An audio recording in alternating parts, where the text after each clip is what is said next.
¿Qué tal, amigos de Al Descubierto? Como siempre es un placer darles la bienvenida. Hoy en compañía de Tarek Saidán El Aizami Madá. Él es el gobernador del estado Aragua, miembro del alto mando político. Bienvenido a Al Descubierto. Hola Eduardo, buenas noches y saludos para ti y gracias por la invitación. Me da mucho gusto compartir este espacio contigo. Igualmente, además teníamos mucho tiempo sin conversar. Seguro. Ahora lo haremos desde una atmósfera que pretende ser cercana al televidente que nos está observando a esta hora. Criminólogo, nacido en el Vigía, estado Mérida, hijo de un padre sirio y de una madre libanesa. Pero además, hoy a sus 39 años se autodefine desde la juventud como un inquieto estudiante que fue capaz de ser un dirigente estudiantil comprometido durante muchos años, electo presidente del Centro de Estudiantes de Derecho de la ULA, de la FCU, fue consejero universitario, fue presidente de la facultad y se define como parte de una generación que cultivaba el liderazgo en lo académico. Usted se graduó como criminólogo en la Universidad de los Andes como magna cum laude. ¿De dónde surge esta inspiración y estas ganas de destacarse en lo académico? Fíjate que desde muy niño, mi padre, amante de la lectura, nos inculcó ese valor, el estudio, el conocimiento. Y siempre nos predicaba de llegar a la verdad a través del conocimiento, conocer la realidad, conocer nuestro entorno. Siempre nos ha tocado lidiar, digamos, en una atmósfera de dificultades, como toda familia de inmigrantes, ¿no?, que vinieron a estas tierras a echar sus raíces, a hacer patria aquí, y se enfrentaron a una realidad distinta a la de ellos. Hablo de mi padre, hablo de mi madre, y quizás ese cambio cultural les permitió a ellos enseñarnos cómo adaptarnos, digamos, a este país que nos dio la oportunidad de nacer en él, pero sin perder también nuestras raíces culturales, nuestra descendencia. Creo que ahí surge esa inquietud de siempre indagar y siempre ser, digamos, inquieto ante el conocimiento, siempre buscar la verdad y ir más allá, explorar más allá de lo que la vista humana pueda determinar, ¿no? Y eso siempre lo llevamos. Nosotros somos 5 hermanos y los 5 hermanos, por fortuna, tuvimos la oportunidad de egresar de universidades públicas y todos de alguna manera obtuvimos esa carrera académica. En verdad nuestro liderazgo ahí surgió en la universidad, fue en una generación de chamos, de muchachos que veíamos al país arrastrado hacia un abismo, ya en el abismo. Nos tocó enfrentar la última época, el último periodo del gobierno de Caldera, cuando él propuso aquel nefasto proyecto del PLES, el proyecto de Ley de Educación Superior.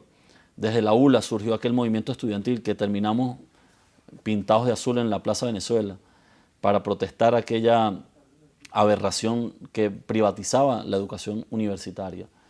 Y siempre fue en favor de garantizar el derecho y el acceso a la educación gratuita y de calidad a toda la juventud. Creo que desde ahí fue nuestro compromiso. Y para dar el ejemplo teníamos que ser los mejores estudiantes. Y el movimiento estudiantil de la ULA surgió sobre la base de los preparadores y los mejores promedios de todas las facultades. Y fue ahí donde logramos nosotros romper con aquella vieja práctica política de que el dirigente estudiantil tenía que tener 20, 30 años, etcétera. Gente que estaba vinculada a mafias, hechos de corrupción universitaria, y logramos ejercer cargos de gobierno y de cogobierno estudiantil desde el ámbito académico, desde el liderazgo académico, y llegamos, repito, a transformar los espacios sobre el debate de las ideas, sobre la batalla de las ideas, sobre la discusión permanente. Ahora fíjese, en ese sentido se dice rápido, se dice fácil, magna cum laude. Eso significa muchas cosas. Y este inquieto joven tenía tiempo y tenía también la inclinación para dedicarse a la lucha por la justicia, por la circunstancia social. Y en el año 97 ocurre algo muy interesante que usted mismo define como un encuentro con Adán Chávez, profesor en ese entonces de la ULA, que ve en usted y en otros estudiantes contemporáneos, liderazgos muy interesantes que emergían. Sin embargo, usted dice que era de tendencia radical, que incluso era escéptico con esto del camino electoral. ¿Qué significa ser radical? Bueno, el profesor Adán, hoy gobernador del estado Barinas, él ya estaba comprometido con el movimiento bolivariano y había participado en el 4 de febrero junto al comandante Hugo Chávez. Él tenía, entre otras tareas, constituir un partido político capaz de construir una maquinaria electoral para asumir el poder. Cuando él conversa con nosotros, estaba, entre otros compañeros, Hugo Cabezas, exministro, estaba Hugo Berro, actual diputado, José Morales, Carlos León, Cristian Serpa y otros buenos compañeros en Mérida. Ayman El Trudi, inclusive, actual ministro, él nos propone que nosotros constituyéramos al movimiento o fundáramos la juventud del MBR en el año 97. Nosotros, como tú decías, éramos escépticos porque veíamos el panorama bien desesperanzador y veíamos un escenario desolado. O sea, nosotros veíamos que era imposible que AD o COPEI reconociera un eventual triunfo del comandante Hugo Chávez. Y el profesor Adán nos marcó con una frase. Él nos dijo, no son los adecos ni los copellanos los que van a reconocer el triunfo del comandante Chávez. Es la voluntad abrumadora, mayoritaria del pueblo venezolano quien hará imponer la victoria popular. Nosotros jóvenes rebeldes asumimos ese desafío y de ahí nace la juventud del MBR. Y nuestra primera jefa fue Maripili Hernández, fue la primera directora del MBR.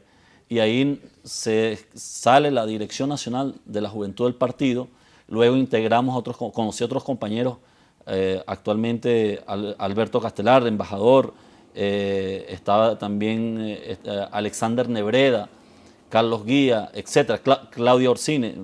Me llega a la memoria nombres de compañeros que formamos parte de la primera Dirección Nacional en el año 97. Luego esa juventud fue la que participó en esa tremenda victoria del 98, triunfo de la Revolución Bolivariana, triunfo del comandante Chávez. Y ahí fue, digamos, que se abrió el camino a la esperanza, se abrió el camino de nuevo a la reivindicación de todas las luchas que nosotros veníamos haciendo desde los espacios universitarios. En el año 99, brevemente, hay una anécdota. Convocan al presidente Chávez a Mérida a recibir un reconocimiento y resulta que el grupo que usted integra y representa no está de acuerdo con eso y lo llevan a un tono de resistencia y rebeldía que incluso querían impedir que el propio presidente Chávez, que había decidido ir a recibir un homenaje, no lo lograra. Sí, bueno, trancaron paso de vías y todo. Fue la primera vez, fíjate tú, fue la primera vez que conocí personalmente al comandante Chávez.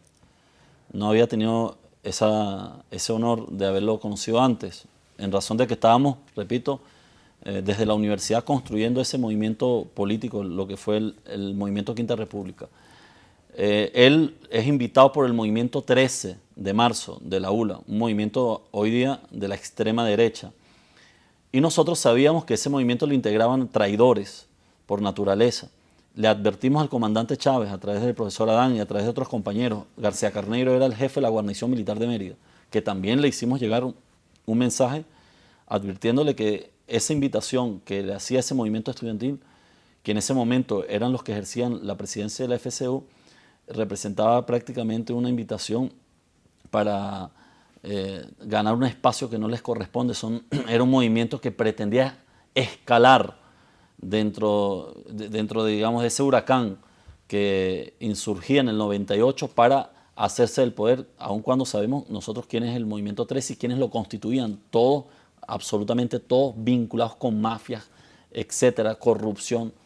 Sin embargo, el presidente Chávez decide ir y acepta la invitación. Nosotros, en un acto de protesta, nosotros impedimos el paso en Lagunillas, Estado Mérida, al comandante Chávez, varios compañeros, entre esos Hugo, y encaramos al presidente y le explicamos la situación. El presidente Chávez, con su madurez, con su su sapiencia, su visión de estadista, nos dijo que él estaba obligado a construir un frente amplio para sostener y darle continuidad al curso del triunfo de ese año, del año anterior, del 98. Es ahí donde confrontamos unas palabras y decidimos dejar que el presidente asista a sus actos y más bien evitar generarle a él incomodidades y molestias.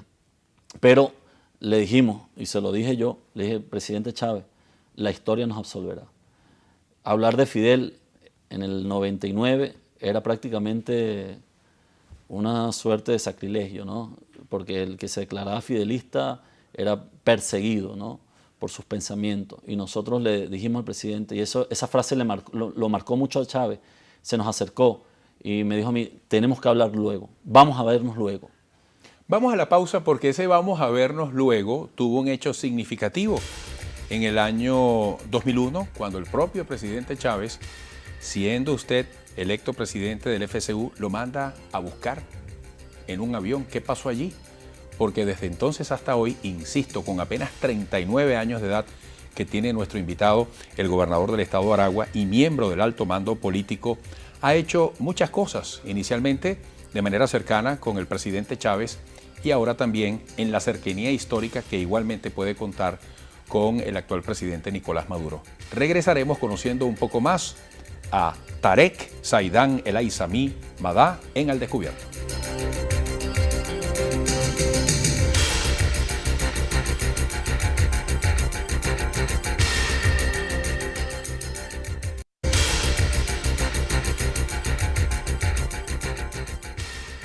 Tarek Zaidán El Aizami Madá, gobernador del estado de Aragua, también miembro del alto mando político, criminólogo, insisto, magna cum laude, 18 puntos de promedio, de primero a quinto año, número 1 de su promoción. Le correspondió dar el discurso de orden por ser el más destacado y fue merecedor de todas las becas en función del mérito académico.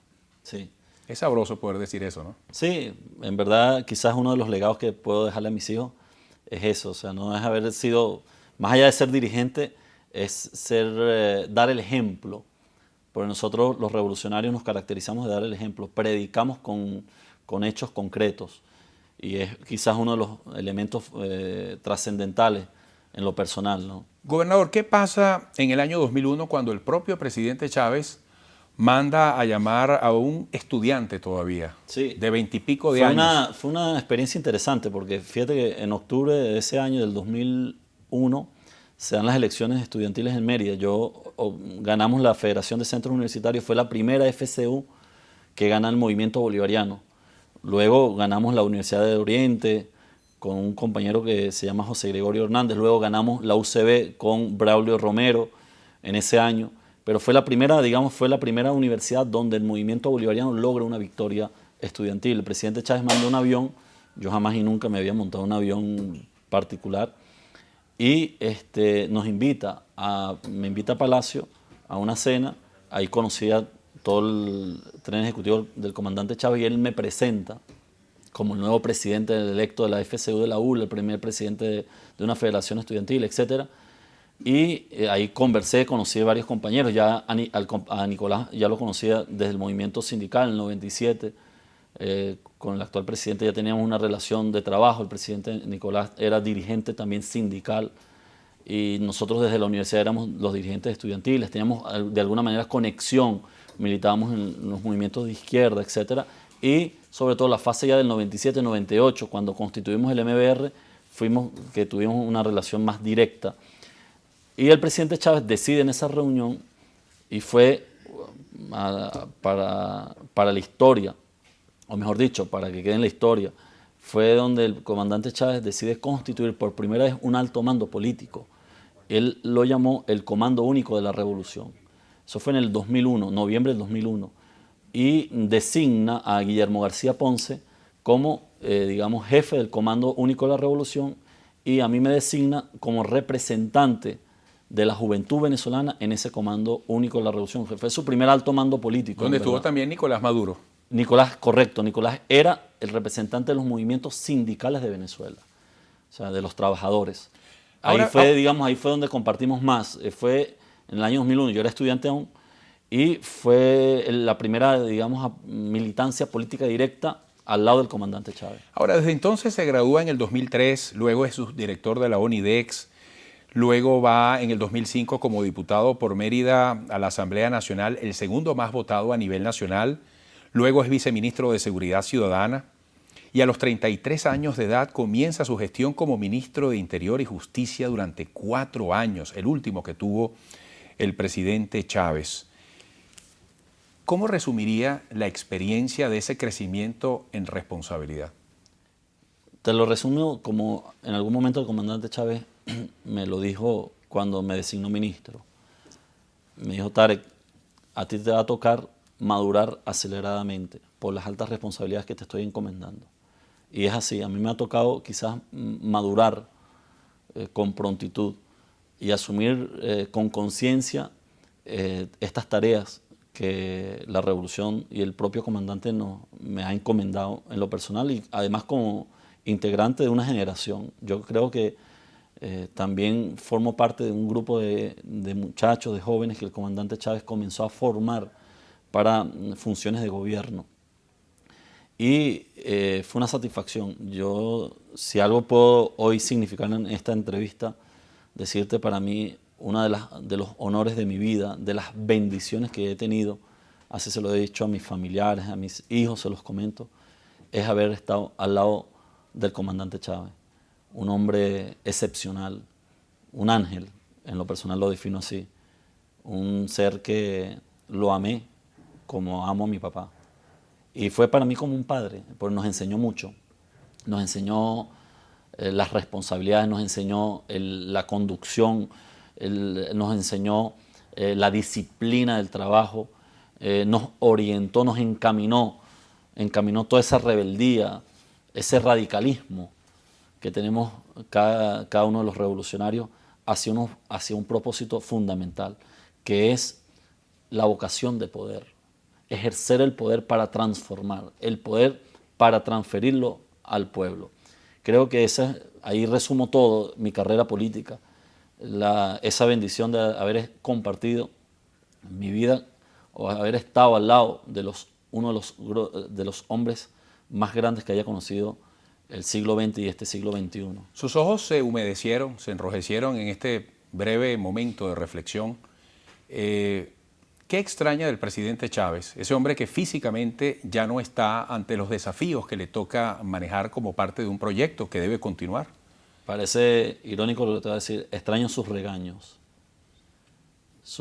que eran inapelables. Te digo inapelables porque cada llamado de atención, cada orientación era para que nosotros diéramos más de nosotros. Esas llamadas de madrugada que a veces nos hacía, 2 de la mañana nos sorprendía una llamada de él y uno se da cuenta de un hombre entregado en cuerpo y alma a ese compromiso que la historia le colocó. Eso le extraño de él, extraño sus consejos, extraño estrecharle la mano en cualquier acto, extraño un abrazo de él, su mirada, sus comentarios, sus reflexiones y sobre todo extraño verlo así a distancia como lo veíamos muchos de nosotros, cómo él se entregaba con pasión a los desafíos de este destino, a las tareas, a la historia. Esas cosas son las que todos nosotros lo extrañamos, los que tuvimos la dicha de Dios de estar al lado de este ser humano. Gobernador, vamos a la última parte, recta final de este espacio que se va a ubicar ahora en sus responsabilidades como gobernador de Aragua. Brevemente nos dirá por qué no es hoy gobernador de Mérida, por ejemplo. ¿Por qué fue a Aragua? ¿Cómo se ha compenetrado en su gestión con este lugar? Y también los desafíos que plantea el Congreso del PSUV y el anunciado sacudón por el presidente Maduro, porque usted es miembro también del alto mando político. Usted está bateado, suponemos. ¿Ah? Regresaremos con Al Descubierto y el gobernador del estado de Aragua.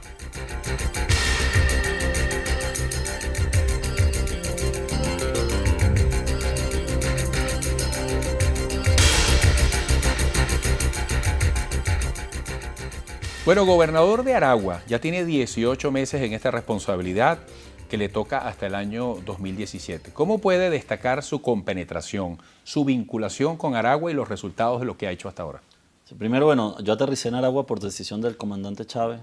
Luego del triunfo del 7 de octubre, el presidente Chávez convoca al alto mando político. Estaba Nicolás, Elías, Jorge Rodríguez, Diosdado y yo. Y ahí el presidente Chávez ya manejaba información, lamentablemente, del exgobernador Isea, con hechos de corrupción, ¿no? Y de posibles actos de traición. Fíjate que la historia también absolvió al comandante Chávez. Y ahí el presidente Chávez decide darme esa tarea, en razón de que Aragua es un estado bastión de la revolución. De ahí salió el 4 de febrero, de ahí salió el 27 de noviembre, de ahí salió el 13 de abril. Aragua es un estado estratégico para la revolución, no es cualquier estado, sin desmérito de los demás estados, pero Aragua constituye uno de los estados fundamentales para la consolidación del proceso revolucionario.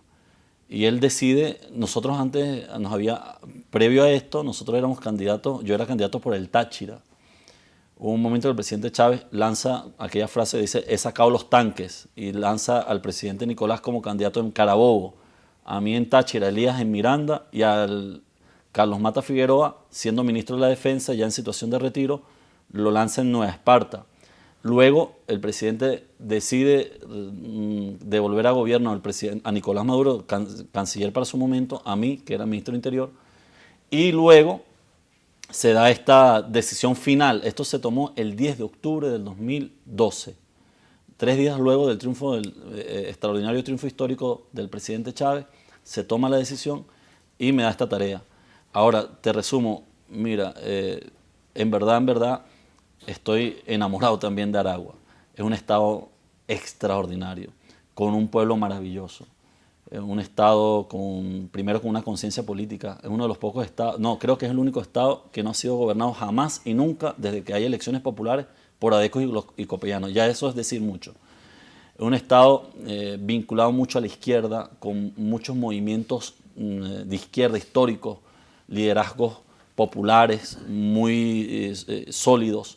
Un estado con una bondad geográfica, con costas, montañas, la colonia Tovar, el sur de Aragua, el llano maravilloso, el corazón de Venezuela, creo que está en el sur de Aragua, una zona productiva por excelencia, una zona industrial. Aragua es un estado maravilloso y un estado con una presencia importante de la Fuerza Armada Nacional Bolivariana. Las principales unidades militares están allá. Y no en vano, el 4 de febrero nace en Aragua. Creo que este hecho histórico, o mejor dicho, estas condiciones que el comandante Chávez en algún momento evaluó, y prácticamente la tarea cuando me la asignó me dijo, estoy sustituyendo a un hijo mío por otro hijo mío, no me vayas a fallar tú también. Se refería a Isea. Correcto. Y fíjate, lamentablemente no me voy a referir a este compañero, la historia se encargará de juzgarlo. Ahora, ¿qué hemos encontrado en Aragua? Un estado abandonado, con mucha desidia, etcétera, desesperanzado. Hemos comenzado en estos 18 meses a hacer obras maravillosas, desde todos los puntos de vista, obras sociales. Primero, la reivindicación a los maestros. Creo que uno de los logros más fundamentales ha sido la reivindicación al magisterio aragüeño. Hoy, te puedo decir, no tenemos ni un solo maestro, ni uno solo. Ya en pocas semanas, todos los maestros pendientes por el pago de sus jubilaciones han sido reivindicados. Es el único estado en Venezuela que no tiene maestros esperando el pago de sus jubilaciones.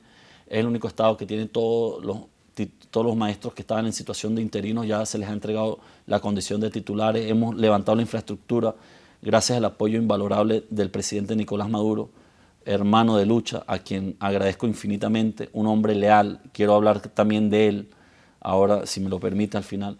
El tema de la infraestructura, estamos recuperando las obras arquitectónicas del siglo XX, el Teatro de la Ópera, que fue devastado, la Plaza Bolívar de Carlos Raúl Villanueva, el centro de Maracay. Hicimos un monumento bicentenario maravilloso, estamos haciendo un puerto en Ocumare, la Costa de Oro, el Aeropuerto Internacional Comandante Chávez, en lo que es la actualmente Base Aérea Libertador. Son obras que en 18 meses, te lo puedo decir, Aragua es otro estado ya, es un estado ya potencia. Hemos logrado saldar deudas históricas, sociales, en infraestructura, etcétera. Evidentemente aún falta mucho por hacer, viviendas, pero estamos trabajando con un ritmo demoledor, un ritmo incansable para lograr estos objetivos. Gobernador, se acabó literalmente el tiempo, pero usted desde joven se ha alzado contra la falsedad, contra la mentira para escalar, contra la corrupción. Estoy tomando sus palabras. Correcto. Y está del lado de la lealtad. Van para un congreso del Partido Socialista de Venezuela. Se anuncia un sacudón. Hay gente que dice que hay grupos, que hay tendencias, que hay divisiones, peleas por liderazgos internos en el PSV. Usted que ha sido parte de esta historia desde muy joven, ¿qué opina? Fíjate, primero, nosotros reconocemos en Nicolás, y hablo de Nicolás en lo personal, un liderazgo propio. Él se ha ganado nuestra admiración, porque le ha tocado una tarea difícil. Nadie de nosotros, absolutamente nadie de nosotros hubiese querido estar en el puesto que está Nicolás en el momento que el comandante Chávez le encomendó esta gigantesca e histórica tarea. Nosotros tenemos una lealtad inquebrantable. Hoy estamos unidos. Alguien, en algún momento, mucha gente pensó y descalificó como han descalificado toda la vida a Diosdado. Más bien, Diosdado es ahora lo que siempre ha sido, un hombre leal, íntegro. Elías Jaua, Jorge Rodríguez, Jorge Arriaza, etc. Hoy el alto mando político, hoy la dirigencia del chavismo está unida en torno a Nicolás Maduro y nosotros, el Congreso, entre otras, el Congreso nos va a permitir es seguir profundizando la revolución bolivariana, acelerar la marcha de la revolución bolivariana hacia la vía venezolana para consolidar el socialismo bolivariano y ratificar el liderazgo del presidente Nicolás Maduro como líder ahora de las fuerzas revolucionarias y chavistas de Venezuela. Se agotó el tiempo hace rato, pero ¿no le teme a la crisis? ¿No tiene preocupación por la estabilidad del proyecto, del futuro del país? Brevemente a la gente que nos está viendo. No hay crisis que en revolución no se pueda resolver. Nosotros sabemos que todas las dificultades y las adversidades que tenemos al frente y que las reconocemos, la seguridad, la economía, la inflación, etcétera, solo es posible su resolución estructural en revolución y en socialismo. Gobernador, gracias por esta visita al Descubierto. Hasta pronto. Gracias, Eduardo. Gracias. Mucho éxito y saludos a los aragüeños. Saludos al pueblo de Aragua, a quien amo y les seré leal con mi vida. Tarek Saidán El Aizami Madá, 39 años de edad, criminólogo, graduado magna cum laude, el primero de su promoción en la Universidad de los Andes, también miembro del alto mando político. Mucho éxito, hasta pronto. Muchas gracias. A ustedes, amigos, nuestra Eduardo, gratitud y que tengan una semana muy feliz.